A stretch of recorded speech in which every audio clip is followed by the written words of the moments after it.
ताटाची शोभा आणि जिभेची चव वाढवणारी ही अशी चटपटीत लसूण चटणी सोप्या पद्धतीने करणार आहोत। लसूण चटणी करण्यासाठी कढईत 1 चम्मच तेल घालायचं।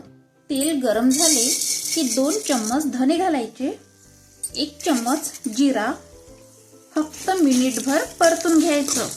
लसणाची चटणी म्हटलं की ओलसर होते, म्हणून अर्धी वाटी फुटाण्याचं डाळवं घालायचं, अर्धी वाटी तीळ, तिळामुळे चटणी आणखीनच टेस्टी होते। 1 वाटी सुकं खोबरं किसून घालायचं, मस्तपैकी सुगंध येईपर्यंत भाजून घ्यायचं। आता घालायची अर्धा चम्मच हळद, 2 चम्मच लाल तिखट, चवीपुरतं मीठ, मिक्स करायचं आणि गॅस बंद करायची।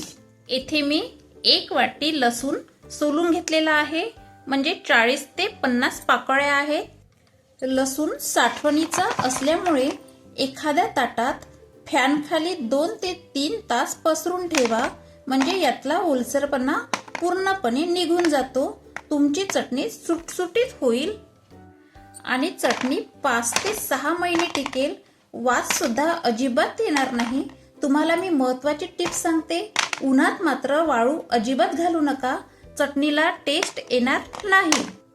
आता या गरम मसाल्यातच लसूण घालायचा आहे, लसूण भाजायचा नाही। मसाला आपला थोडासा गरम आहे, मिक्स करून घ्यायचा आहे।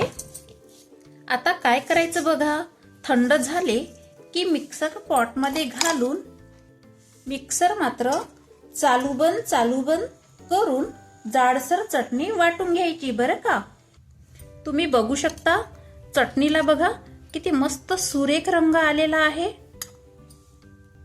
आणि चटणी चिकट सुद्धा नाही आणि ओलसरही नाही।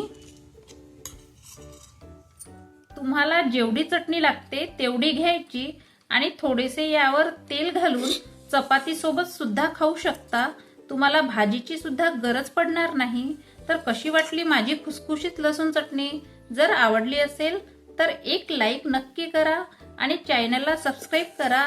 पुन्हा भेटूया नवीन रेसिपी बरोबर। धन्यवाद।